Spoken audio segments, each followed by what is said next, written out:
Okay,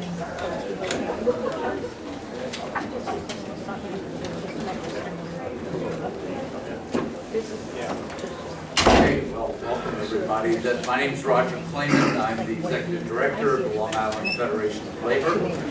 And this is a workshop on jobs, taxes, and small business. And we have I think our panelists are perfectly placed from what I've learned about them to talk about this subject. In fact, everybody here is, probably with the exception of me, who was the labor guy to talk about small business. But I think it makes perfect sense for all of us because we're on Long Island very much on the same page about what we need to promote growth and to promote jobs and to make business as successful as it can be. And we believe that that's the way we succeed.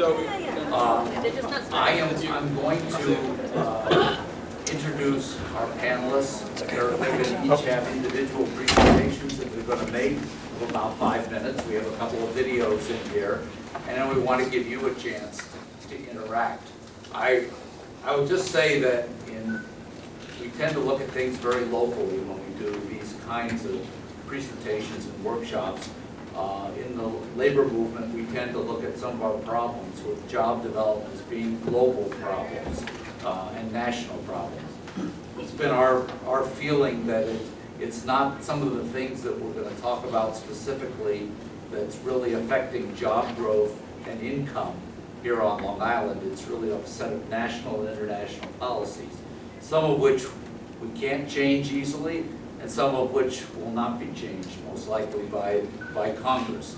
But our feeling has been that a greater level, a much higher level of investment in America, and particularly as it relates to our infrastructure, would make the issues that we're talking about here on Long Island much more palatable for all of us. And we have been, since the onset of the recession, truly had its roots in 2007 and began to blossom in 2008.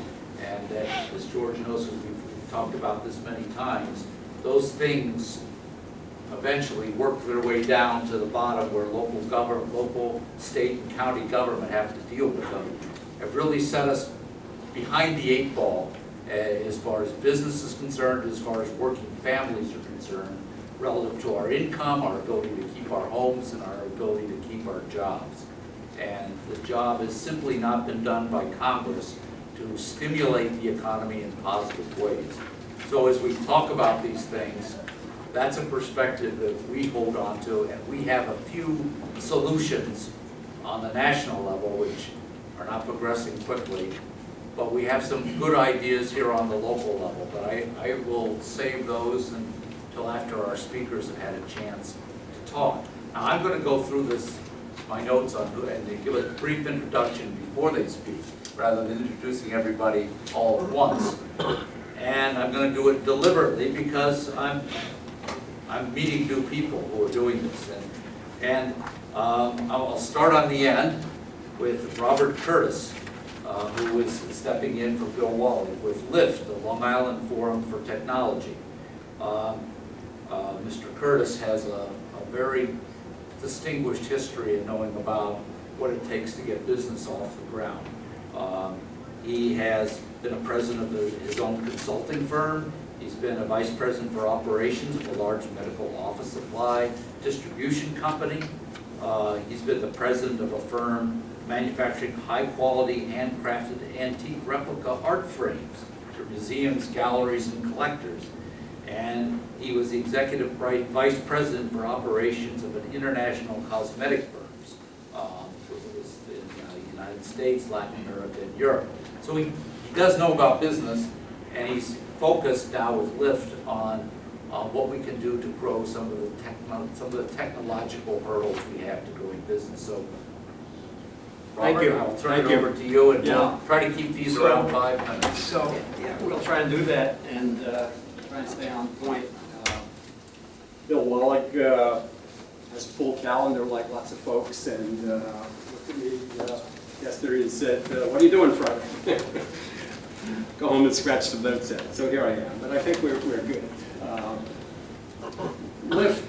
It's the Long Island Forum for Technology. It's a not-for-profit whose purpose is to support the manufacturing community here on Long Island, Nassau and Suffolk County, in a number of ways, so that firms can prosper, grow, create jobs, ultimately.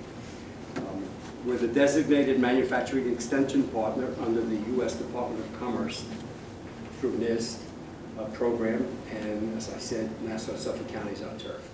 We do that mission by helping firms find resources and connections, network with agencies, and among other firms and their peers, we provide professional services to support them, such as engineering, facility design and layout, quality systems and training, lean manufacturing, operational improvement, and certainly workforce training and development.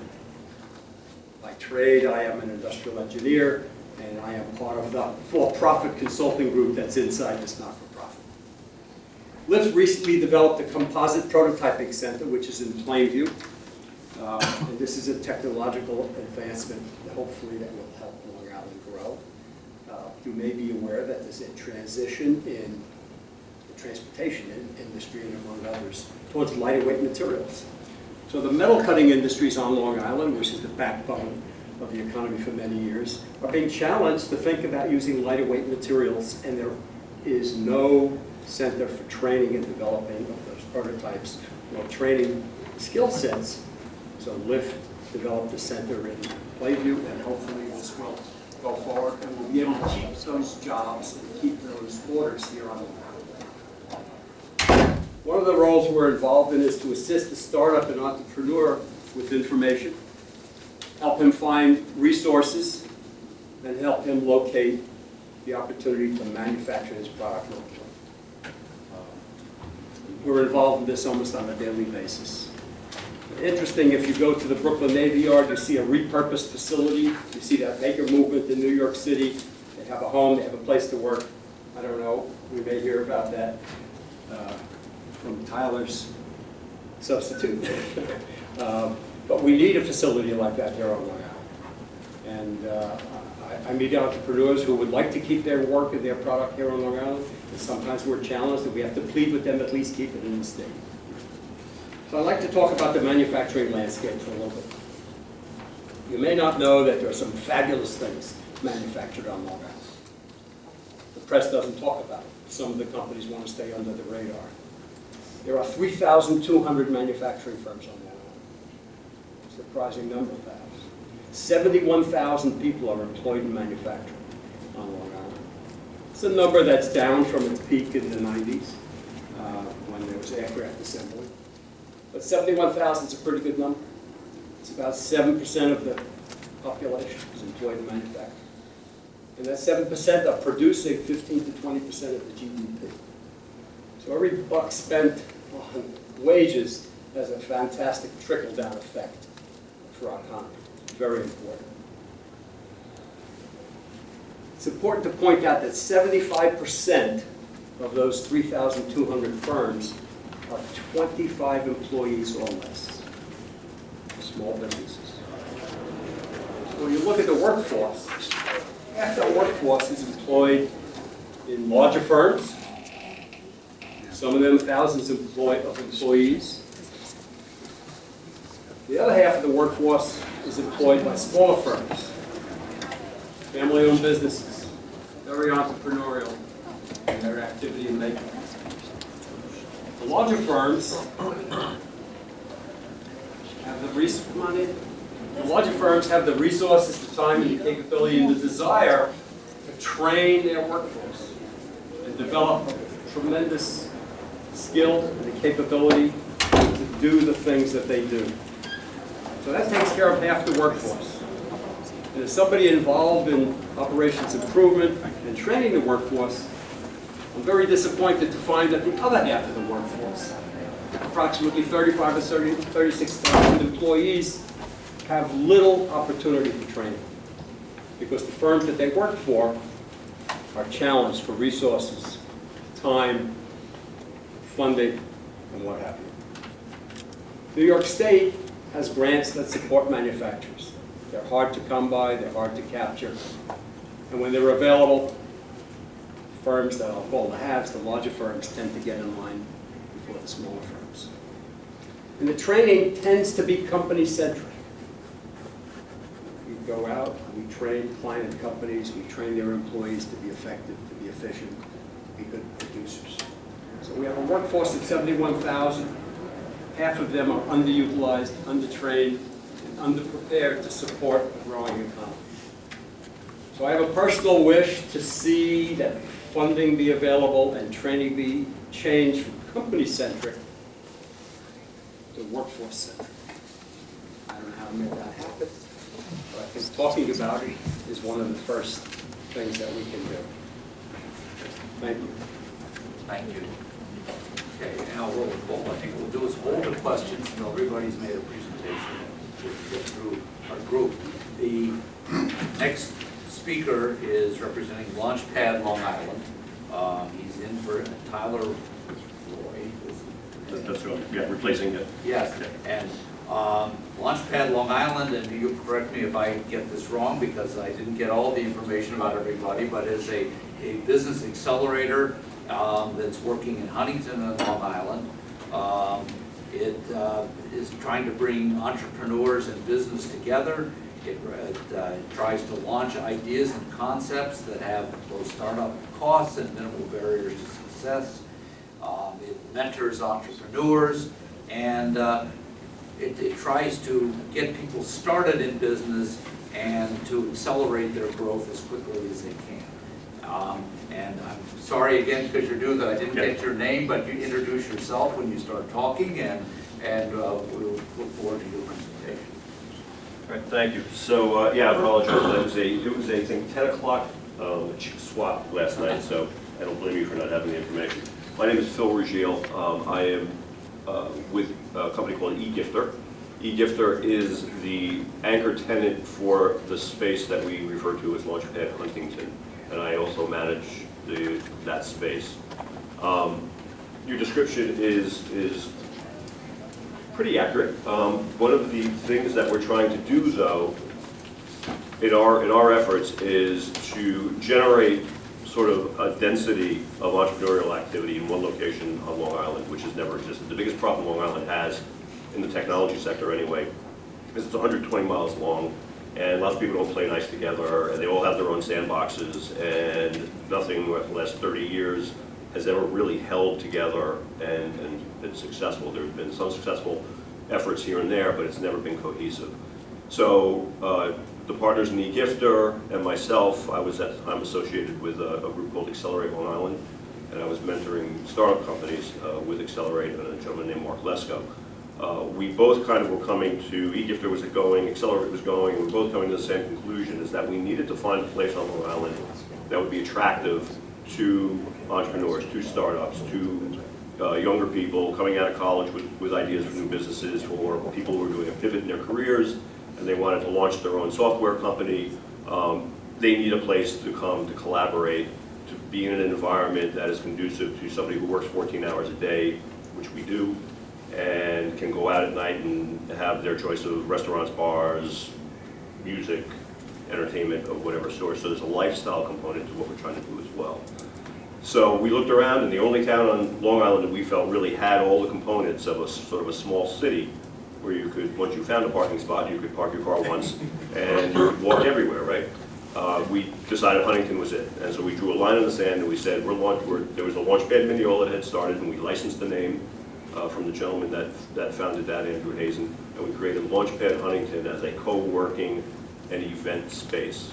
So what does that mean, and why is that significant to this conversation? As a software company, we are constantly looking for talent. As a matter of fact, in today's market, more software is written for this device than all of the other platforms in the world combined. So mobile is it, right? And it's a skill set. To be a great mobile developer, you have to learn the right skills to program natively in a mobile app. We can't find those people. They barely exist on Long Island. We can't find the front-end skills we need. We are having a hard time finding the back-end skills we need. We have a hard time finding the very media-savvy people we need. And this all points to the fact that what historically happens is colleges and universities are always lagging the industries. by a bit. And because the pace of change now is so intense, and Moore's law of change has been condensed, things change on an almost yearly basis, that the schools are having a hard time keeping their curriculum up to date with the skills that employers need. So we thought, all right, we have to start reaching out to these people, finding a way to sniff them out, because there are some smart, aggressive people out there who, even as they were going on their 4-year track, realized that, wow, I'm going to graduate, I'm not going to have half the skills I need, and went off on their own through part-time jobs or internships or just, energy, and they taught themselves what the skills were that they needed to align with companies like ours, what we were looking for. So we knew there was some talent there, we had to find it. So we created Launchpad Huntington. We, at the time, were a 12-person company. We were a startup ourselves, a little over 2.5 years old. We couldn't justify a 9,000 square foot beautiful loft space, which is what we have for anybody who wants to come down.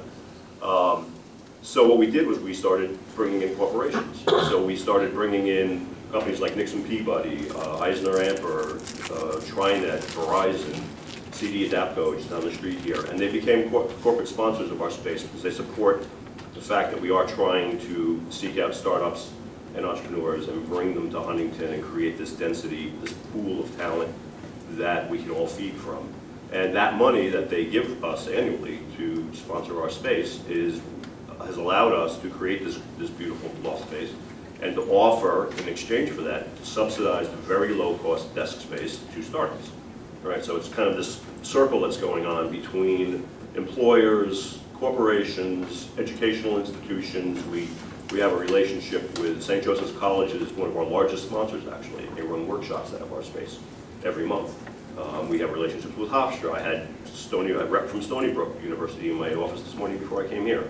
We're reaching out and we're trying to bring all these different groups together through a central physical location whose mission is find really talented people and keep them here, keep them from leaving Long Island, keep them from going to the city or going to Brooklyn or going to San Francisco, and also find innovation, because the other part of it is, to what the gentleman was talking about, there's this whole emerging industry, for example, of makers, right? And we, for example, want to build out a 3D printing workshop in our space so that people who are into 3D printing and trying to figure out what that means as a business opportunity can actually come and learn about these devices.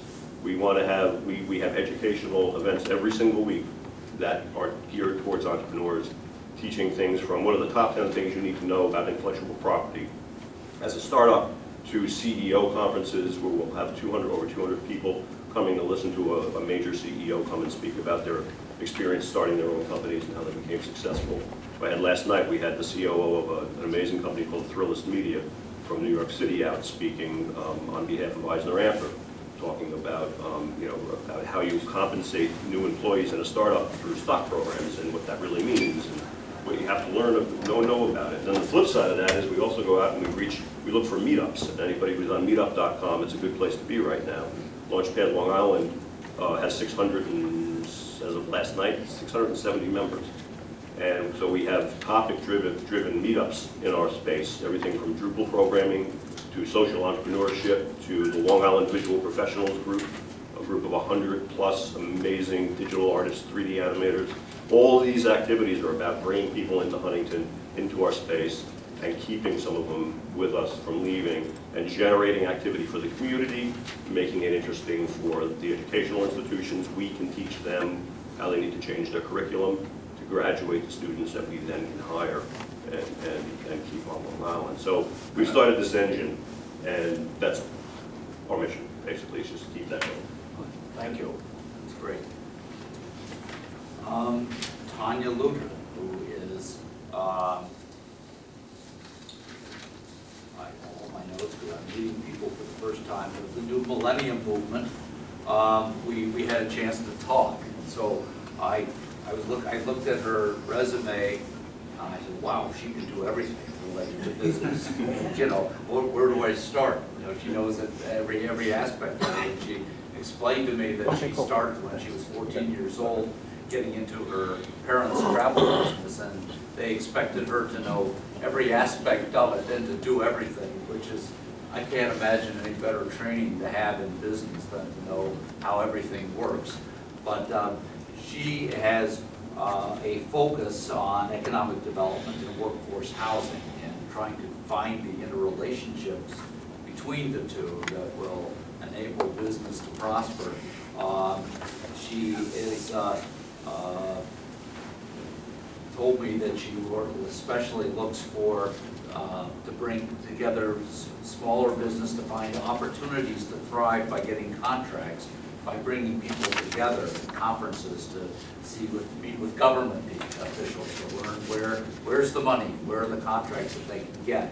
And she's been very much committed to promoting minority and women-owned businesses, which is a part of what's going on Long Island. It has to be a part of every kind of development we have in our community. So, Tanya, I know you want us to start off with a video, but okay, all right. Good morning, everyone. Again, my name is Tanya Luder-Gordon, and I'm the Executive Director of New Millennium Development Services. We are a community-based nonprofit organization, and our focus is really on economic development for small businesses in general. But we focus on helping our MWBEs and our veteran-owned firms because Governor Cuomo has a very aggressive goal, which is, and I tell people all the time that this is the best time to be a woman and a person of color in business, and of course a small business. And so we don't just isolate ourselves, but we are very inclusive of everyone, because in 2 years, our event has grown to over 1,000 people with our conference. It is the largest procurement conference in the Long Island region. What makes our event very, very unique, oftentimes when you go to a conference, people standing behind the table are trying to sell you something. In this case, these are people that have multi-million-dollar contracts, and they're trying to get your company to do business with them. So the first year we had 75 procurement directors. This year was our second year, we had over 100. And in 2015, we know we will have over 150 contract decision makers that want to do business with all of you. We deal with the top buyers with our governmental agencies. We have Fortune 500 corporations. We were so successful our first year that State University of New York called us 24 hours after our event and said, listen, we need to partner with you because we like what you're doing. Well, guess what happened this year? Nassau County Executive Ed McMahon called me up and said, we want to partner with you. So it has gone to the stratosphere. So without further ado, I'm going to just show you a video because that can speak far better than I can about the event.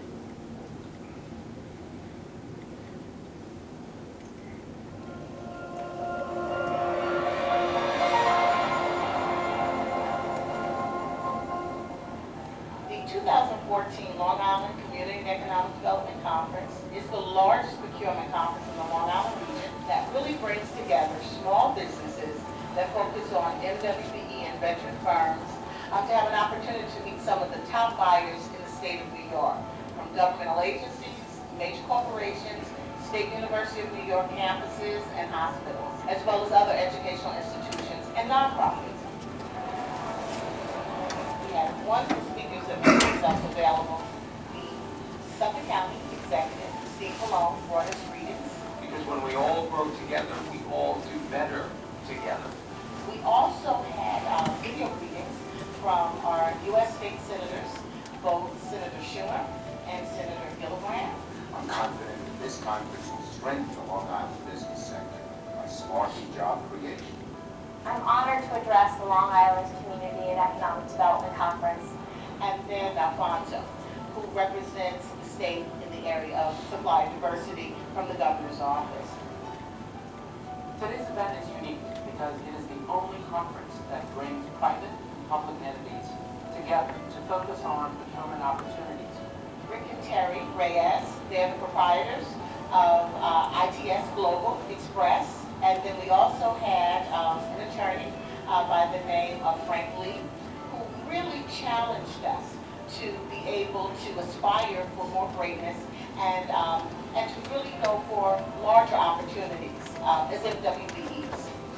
There's nothing that is impossible to achieve if you have the will to achieve it. It has been truly a collaborative effort between New Millennium Development Services, State University of New York, and of course Stony Brook University hosting the event. The university knows that our strength is based on the diversity of our faculty, staff, and students. And we believe a conference such as this will help us increase the diversity of our vendors and our contractors. It's such a great opportunity to showcase Stony Brook University and all of the opportunities that we bring to the table for local and small businesses that exist here on Long Island and in our region. The university is key to our economic growth and our future here in this region. You know, our priority is to create sustainable economic growth for the Long Island region. Stony Brook is at the heart of that, and small businesses and supporting small businesses are also at the heart of that. So it's a perfect fit, and I'm very happy to be here today. Between having thought-provoking workshops and also the business matchmaking, which facilitates small businesses having an opportunity to have 10-minute interval meetings to talk to buyers they would never have an opportunity to meet with.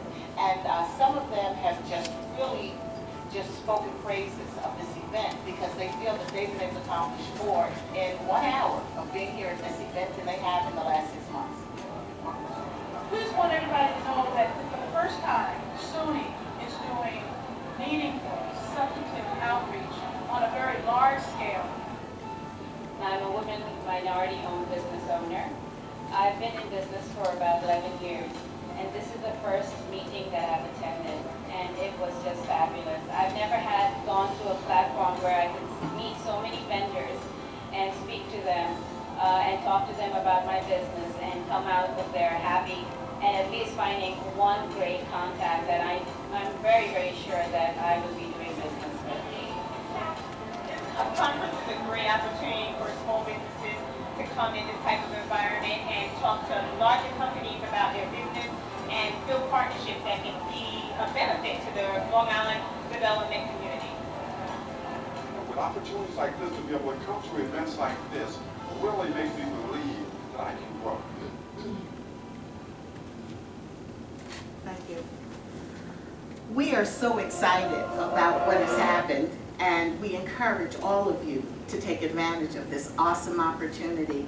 This was really birthed out of a need because for 15 years we traveled all the way to Albany. We traveled into the city, and there was nothing like this in Long Island. And you know, basically a lot of ideas come out of just necessity. And so we encourage all of you to come by our table, come talk to us. We'll talk to you more about the opportunities. We anticipate well over 1,500 attendees.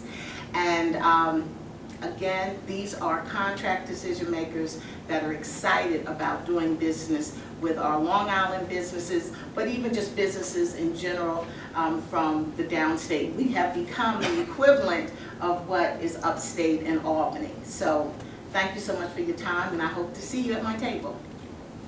Thank you. Our next speaker is Savannah Diaz, who is the publisher and owner of Noticia, which is a Spanish language newspaper. She's had a very interesting background from what I've seen as a government clerk in Nassau County, as an R&D talent manager, and as a fashion designer student. So she's had a full range of experiences. I learned in reading about her that she and her family left Peru in 1989 when she was 4. And her parents started Noticia less than 2 years later, understanding the struggles of immigrants in a country where they don't know the language and communication being essential. Today, this paper, which is based in Baldwin, has 30,000 subscribers and 500,000 online page hits coming to it. It serves the first generation of immigrants that don't read English fluently. And her goal, as she said, is to serve the next generation. Many people like her who prefer to read English, but are proud of their heritage and want to maintain their language skills. Savannah, thank you for being with us. Good morning. Thank you. Thank you for having me here. As Roger mentioned, my name is Ivana Diaz, and I'm publisher of the newspaper. It's an honor to be here today this morning with many professionals, which by far have much more experience than I do in business.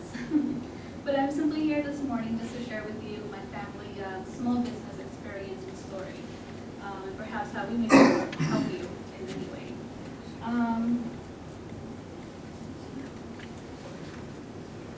So Northeastern was born in 1991, and in 2009, 2008, as many small businesses here on Long Island and many across the nation, we also faced recession and economic crisis. And during that time, there was one option that we that had to wait in our minds, and that was going out of business. But then, after much thinking, much analyzing, we decided that that would have been a mistake.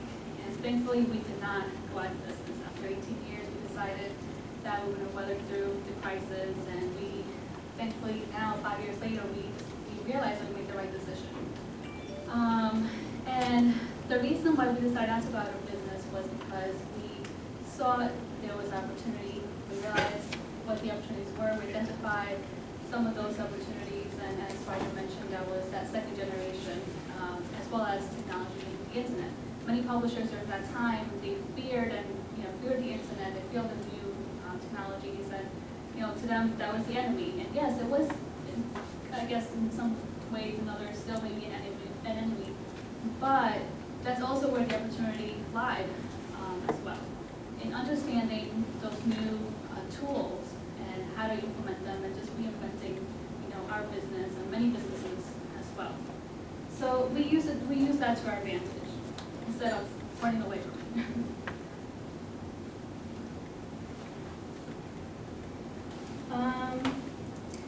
And yes, now our new focus is to reach that second generation, which, like Roger mentioned, I believe, we prefer to read in English, we speak English, but we do want to feel connected to our roots. We want to be able to speak about arepas and salsa, but in English, it's just the same, same thing, just in our language that we grew up in.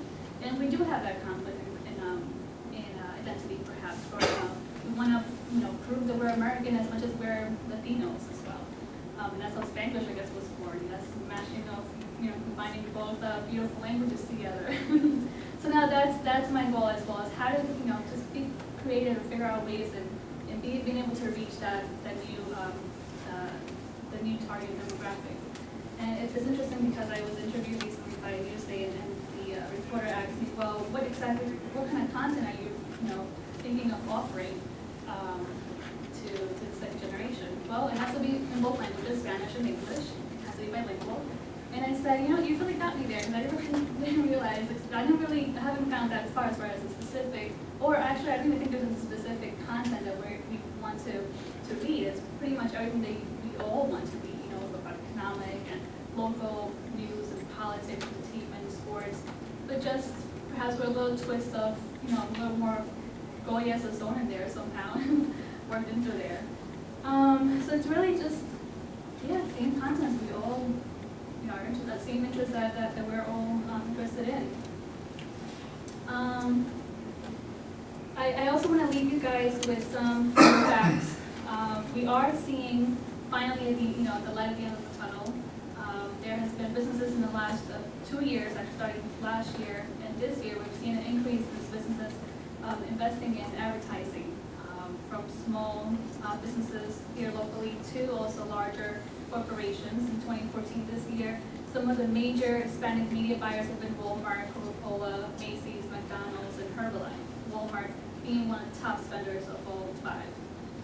And we are seeing more businesses now, not only new businesses but also growing, and just the fact that they're investing in advertising is a good sign. It gives us definitely confidence, and let's believe that we're on the positive green side. Some other fun facts actually about the Latino market here on Long Island is that, well, there's about over 400,000 Latinos here living in Long Island, residing on Long Island. Most of them are in Suffolk County.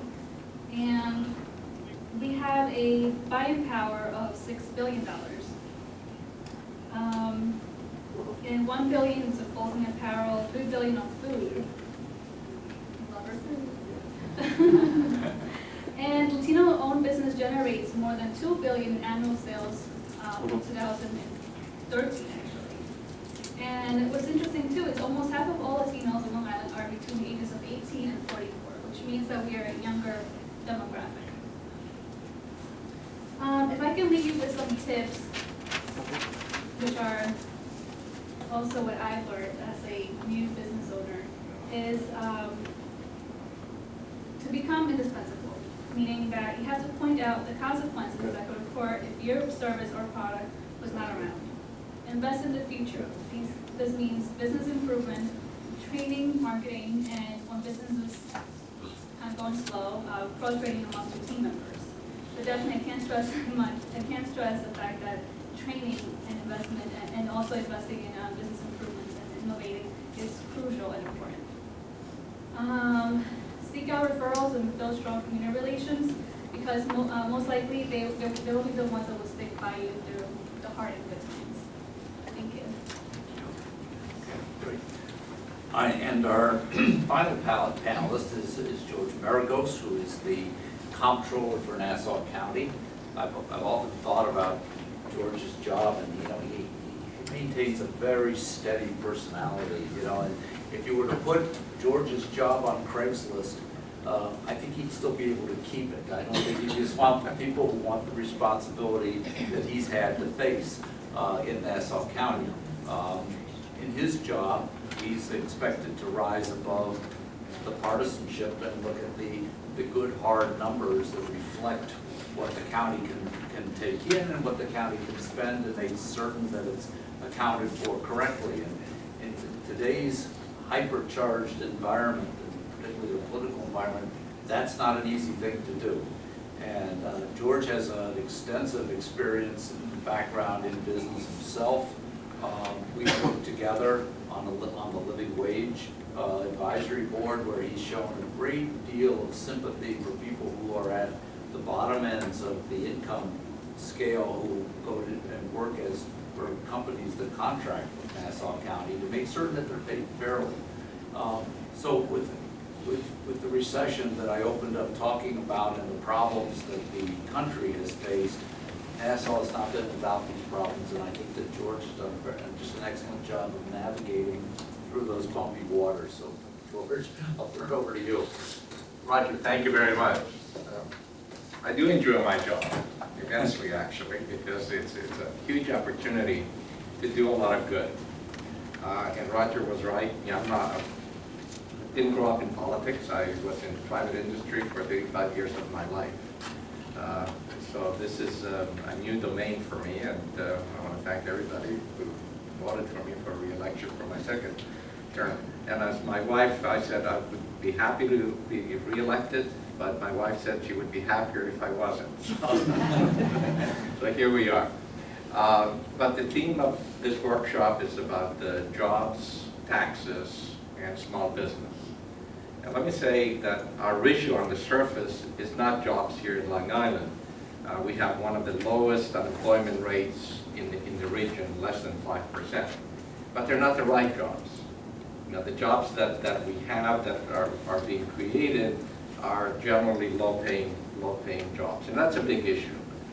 It's a big issue because we live in an area that has a high cost of living, and that ties into the high taxes that we have. That makes our economy somewhat unaffordable, becoming increasingly so, and it's an issue that we all love to pay. And the third theme is small businesses, and you've heard that we have some of the most intelligent people, the most innovative people that we're starting a lot of small businesses. But for the reasons that you've heard before, we don't have the kind of the synergism. We don't have these small businesses that are created don't stay here.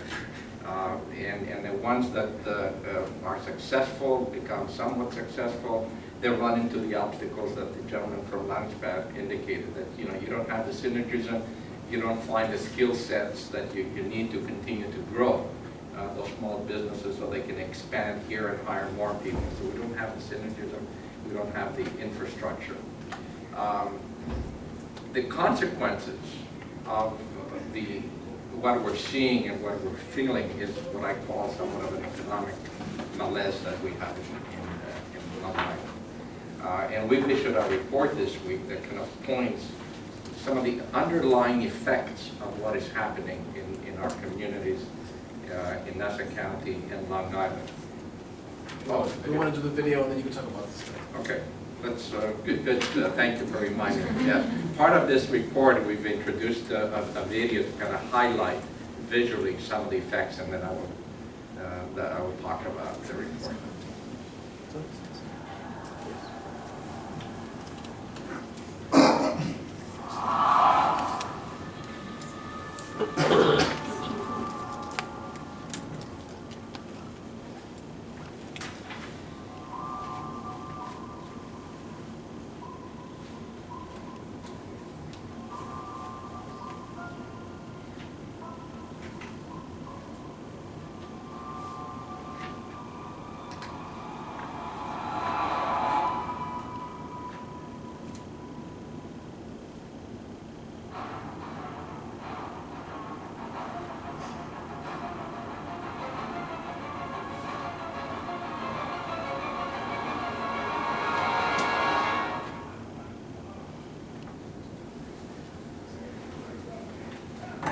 What this brief video attempts to kind of highlight is that we have issues in Long Island, that we're losing our population.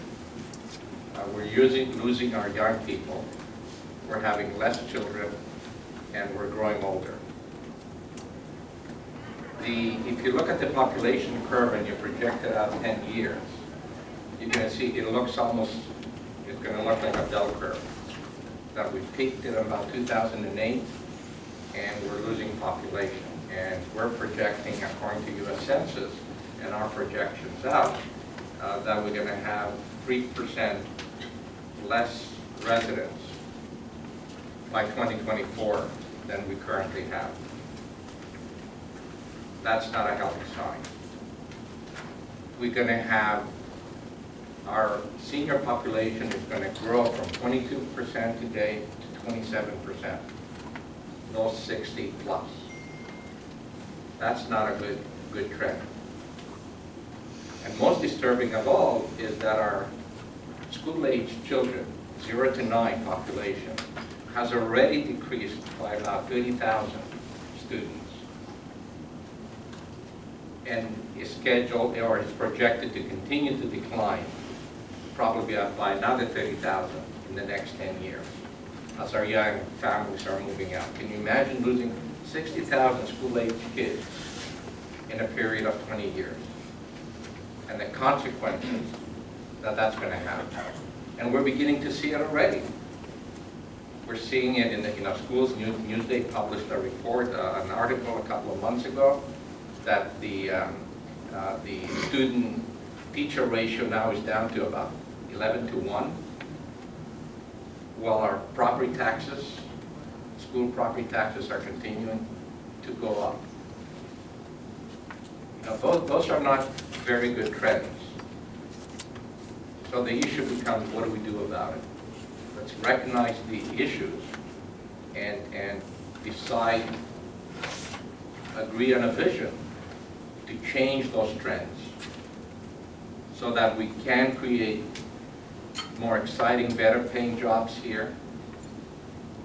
We can make our area more affordable, and we can be a cradle for innovation in starting new businesses and keeping them here to grow into big businesses. And we're saying, we looked at what are we good at as a region? What are our natural advantages? And what we found is that healthcare is our biggest industry, our biggest employer. We have some of the best institutions here between our universities and our hospitals. Healthcare is one of the fastest growing industries in the world. So why don't we harness our healthcare industry, our infrastructure that we have, our educational system that we have, our universities, and decide that we are going to become world leaders in healthcare. This is where people should want to come to get the best treatment and build whole industries and communities around those institutions. Let's build the best medical centers, the best medical research centers. This is where the next generation of cures should be found, should be discovered. And in building this is called an industry cluster. And this is what we looked at what other successful regions in the country and internationally are doing to become successful. This is where we live in a global economy and we have to be globally competitive. And the regions and organizations that succeed are those organizations that become the best at what they do. And unless we pick a discipline, pick an industry, and aim to become the best, we're not going to be successful, we're not going to be creating the exciting opportunities that are going to keep our young people here and attract more investment and more population. And the consequence is we're going to make, as we expand our base, we're going to make our region much more affordable. And I can assure you we're going to be creating many more small businesses that's going to grow into very large world-leading organizations. And that's what this vision is about, and we hope that we encourage our opinion leaders, our industry leaders, our university leaders to engage now, as we should all engage in a conversation as to what we want to be in 20 years from now, 10 years from now, and start investing in the infrastructure that have the best transportation system that will link all these economic cells together, have the best telecommunication systems in the world, and let's attract the best minds to allow us to achieve whatever this vision is. And I suggest that that we focus on the healthcare industry, because that's going to have represent tremendous opportunities for growth for the next 20, 30, 40, 50 years. So please, engage in the conversation. There's been reports left on every chair. Please take them home and let us know your thoughts. Thank you. Thank you, George. Well, we have about 15 minutes for questions, which I think this panel is fascinating. And I'll only subtract 1.5 minutes from your time, just to tell you a vision that we have. This is Vision Long Island's conference, so we're all talking about ideas for the future. We represent the union movement on Long Island. We're looking at the future just like everybody else is. We're on the edge on Long Island of reshaping our communities. There are projects on the boards that will vastly change the way we look at our downtowns, the way we relate to transit, the way we create new kinds of communities where both young people and elderly can live. We'd like to be the ones that build those new communities. And people who live in communities, and many of these are minority communities where there's this visioning process going on, and they rightly stake a claim that they ought to have a stake in building them with minority-owned contractors, and that young people who live there ought to have jobs in the construction industry if that's what they choose to do. We've started a pre-apprenticeship program. We just launched it. We've talked about it for years. We've got it off the ground just this month that will attract young people from those communities and give them a chance to get into apprenticeship programs and get careers, long-term careers in the construction industry if that's what they want. But we've also, it's become clear to us that as we're out there attracting people who want jobs in communities, that we ought to be able to funnel them in different directions. Being an outside construction worker isn't for everybody. It's not what everybody wants. They may think they want it, but maybe after they look at what kind of a lifestyle it is, they may not want it. There are manufacturing jobs, there are entrepreneurs, there's all kinds of new businesses, healthcare, media. So we feel that we want to be a part of that as well and talk about the union way as being part of that discussion because it means better pay, better benefits, and long-term careers, not one-shots where you get a job on that building and then you're done. So we want to enter into that discussion as well. So now this is your time. You came here to be able to have some time. So yes, I'll start with you. Thank you. I have a question. My name is Marshall. I'm 16 years old. I go to SGS, and when we're talking about the vision for Long Island, I've heard a lot about education, being that we have to invest in the universities across Long Island, and that's going to really help. I do agree with that with regards to being an intellectual center. But Mr. Maragos, the comptroller, you've also mentioned a couple of points on part-time workers, and that follows a national trend of part-time jobs. That's not going to help attract young people like me out of college come back to the island to get jobs. What's really going to help is our long-term sustainable jobs. So my question is, what can you do for small businesses, to champion small businesses who create a lot of the jobs in America, for them to create long sustainable businesses here on Long Island with regards to infrastructural improvements, which is one you mentioned, but there are plenty more, and with regards to energy. Because when you get these costs lower, I feel as if employers are more attracted to this place, with opening up businesses and hiring people. So my question is, how do we create long-term, sustainable small businesses to create jobs for people and for young people that are going to be here over the long term, not part-time jobs? Well, that's exactly what I spoke. We need a vision. We need to decide what we want to be good at, not only but the best on a global basis. And that will create the sustainable long-term jobs. It'll build communities, and it'll attract the best minds. It'll create communities of innovation around those healthcare centers, if you like. We're suggesting, a 22nd century transportation system, telecommunications infrastructure. If we're the best in that singular area, then you're going to see this area become what it was in the 60s, when it was the aerospace center of the nation and the defense industry center of the nation. And success is going to breed success.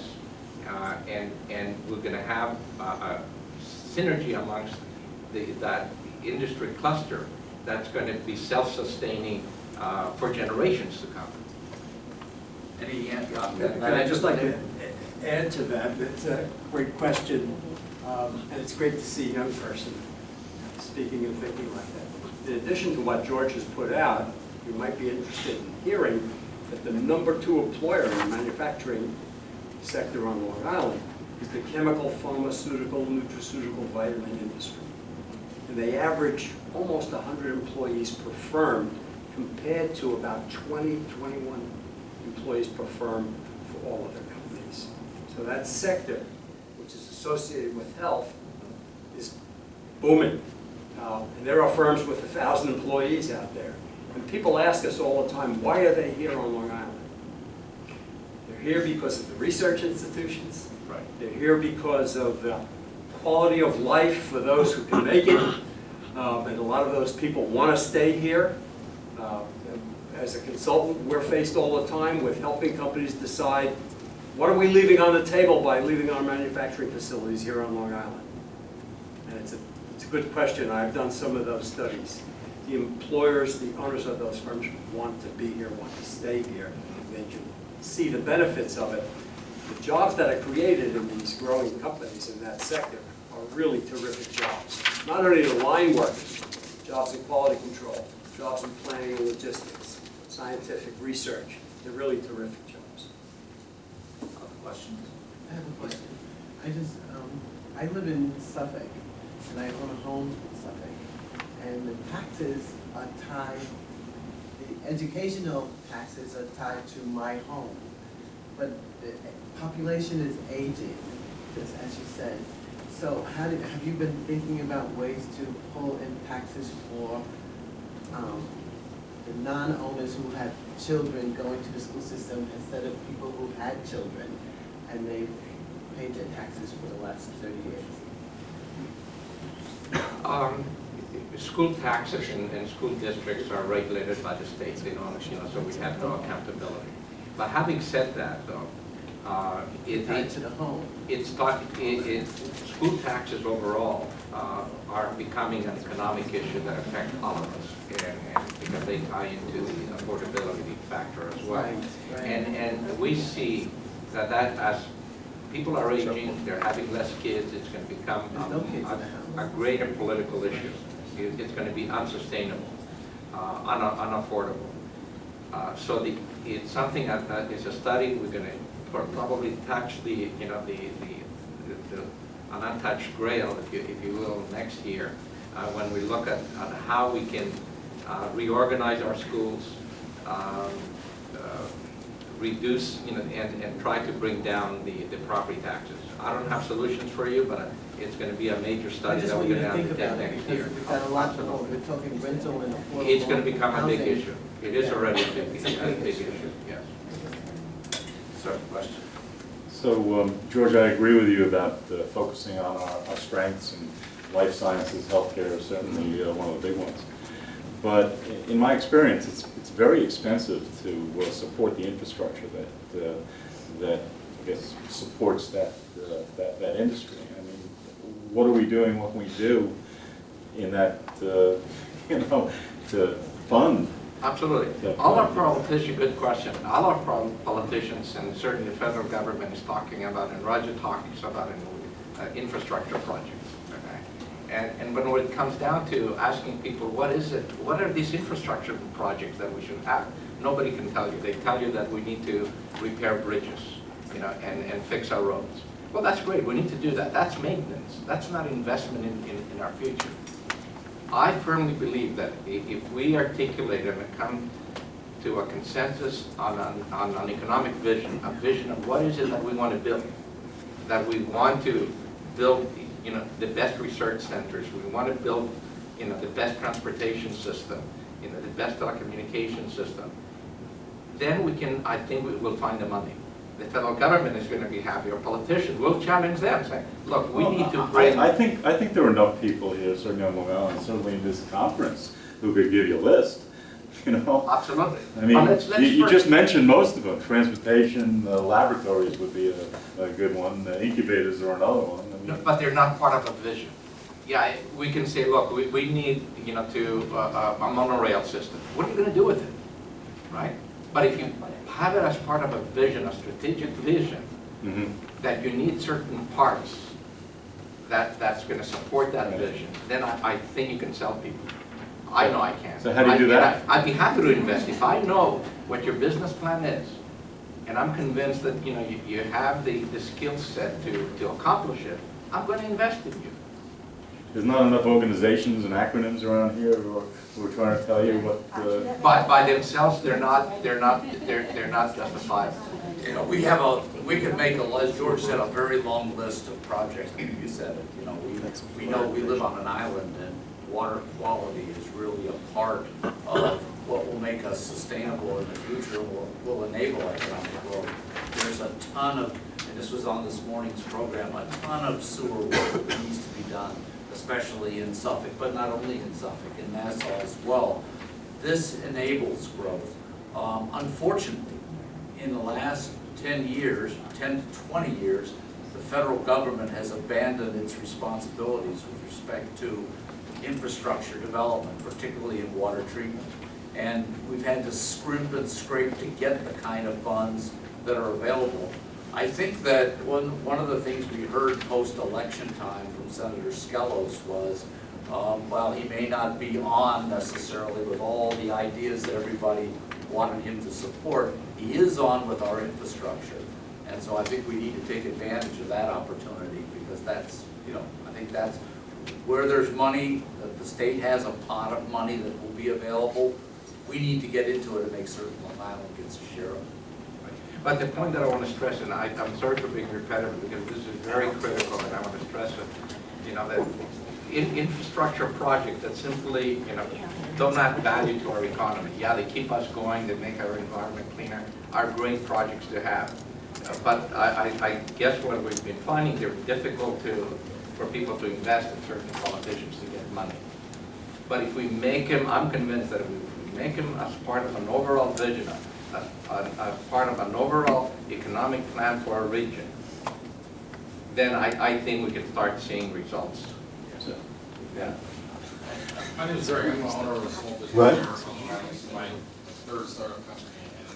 And first to say that infrastructure is obviously important, but perspective is obviously not a good company. You can't really have anything. But what the gentleman brought up before, it's making it very difficult for business owners to try to find good talent and maintain good talent. I can't tell you how many struggles small business goes through to try to raise capital to overcome all these barriers that are given. Health insurance being forced upon us, tax burdens, banks refusing to lend money to small businesses. I mean, it's easier for a municipality to go raise money for a bond than it is for a small business to try to create job growth for new talent. So, I mean, there's a lot of serious issues with not having the fundamental tools that small businesses need when we're 80% of the economic growth. So. Could I take Sure, that? yeah. So one of the things that concerns me a little bit, and I mean, I think that the vision that Nassau has, or the concept anyway, is a good one because healthcare is a massive opportunity, but it is such a large-scale project, right?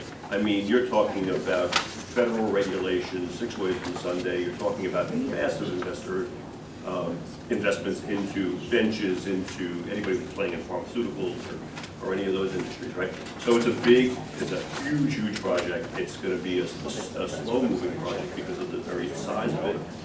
And there's so many people who have to contribute to it to make it successful. I'm not suggesting you stop that. I think that goes on. The flip side is, for the small business owner, there needs to be that same vision established in the county level and the town level for how do we support exactly what you're saying. How do we get small businesses the support they need and in an environment that they need, in a town where they can actually be successful, that helps them with healthcare, helps them with taxes, helps them with mentoring, helps introduce them to the investment community. The investment community on Long Island could probably do a better job at spending dollars. If you look at angel investment on Long Island versus New York City or other major areas, there's a huge gap there, and that's another part of the puzzle. So I think that's a focus that should have come in. I attended many events at Lunch Break. Can I just, a couple of great points came up from the young gentleman and also you, sir, the small business owner. Let me ask you a question. If you had an opportunity to get a significant contract, would that not help your bottom line with addressing some of the issues that you mentioned? Of course. Of course. Most of our business now has been self-driven, so of course, government contracts have been a big part of it. Okay. And that's why it is so important, and I cannot stress it enough, that you take advantage of this forum that I've shared with you, because we have a medical industry there. Anyone who knows the medical industry, it's very difficult to break into that industry. But because the State University of New York is a part of our event, and because they have hospitals, upstate, downstate medical, and Stony Brook University Hospital, they're there looking to do business with small business owners. You make another excellent point about the financing and the bonding issue. We also have that initiative in place to help small businesses. If you have a project, if you're in the process of pursuing a contract, or if you've been awarded a contract, we have special financing to support your efforts as a small business owner, and as a bond, and also bonding. What we find with the bonding that we have, it will go with you. So if you have a project here, you can take it with you to another job. That's very, very unique. What we did, because we had small businesses in mind, we created a product that caters to you, that's more driven by a project than even your personal credit. Now, of course, that is looked upon, but you will be more successful. We close about 75% of financing for our small business owners who have been initially rejected at least twice. by traditional banks. That's unique. Most banks just want to see your personal credit score and Absolutely. things that typical But what startup makes, business doesn't have. you're correct, but what makes this unique is that it's driven by the contract. It's called contract facility financing. So again, if you get a chance, come by, talk to me, because I think that we might be able to help. Okay. Rosalie, you had a question? I did, actually, for the gentleman from Syosset. In addition to infrastructure and talking about the vision, part of what, I'm from Workforce Development Institute, and part of what we consistently hear is small businesses not finding good talent. So my question for you actually is, if there was a good group of small businesses staying here, what would incentivize or be attractive to your peer group to stay on Long Island and either work in manufacturing or construction or any of those small business industries? Because I think one of the things we keep hearing is we don't get young people interested in the industry. Sure, and that's a great point. This is about attracting young people like me. So with small businesses, especially what I'm going to look for when I find a job is that employer is going to provide for me, not necessarily healthcare, by the way. It's more of a future plan, a financial plan for myself over long term, especially when it gets to either a 401k or a Roth account, whatever it is with regards to retirement. That's going to be a big one in how the employer and the employee relationship is. But when it comes to small businesses and having a group of small businesses here, what are a group of my friends or a group of people like me going to look for? It's going to look for the environment and quality of life. And quality of life is something else mentioned also too. You see, something that on Long Island that we also have to think about when trying to attract young people is the quality of life that's going to come of it. And one of the things that we were talking about was universities having an intellectual powerhouse. The second one is going to be social environments. I mean, if you go to Huntington on a Friday or Sunday night, you're going to see the Paramount on one corner, go around the next, and on Main Street you can go to restaurants, go to shops, and that's the type of environment that people love to go out to. So those two instances are two examples in an area that we're going to look for. So it's where the small business is that's going to help. So just to kind of finalize and conclude with that is that where a small business is located with regards to its environment is going to be a very big indicator of where someone like me, where young people are going to want to work. And lastly on that point is also going to be affordable housing and affordable areas to live. Because as being on Long Island, it's not exactly a cheap place. So when you're having a part-time job, it's not easy to live here. So again, it's going to be affordable housing that we have here, that I can live. That's what I'm going to say. That's where I'm going to work at your small business. So what comes first? What comes first, the housing or the job?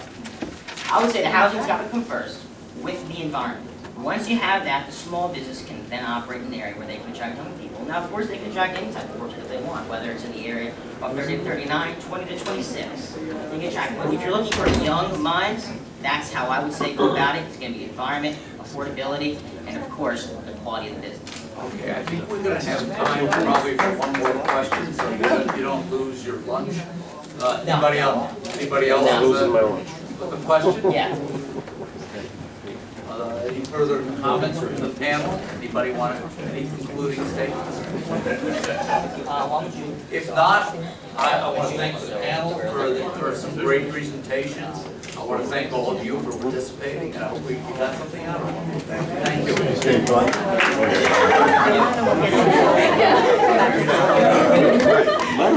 you.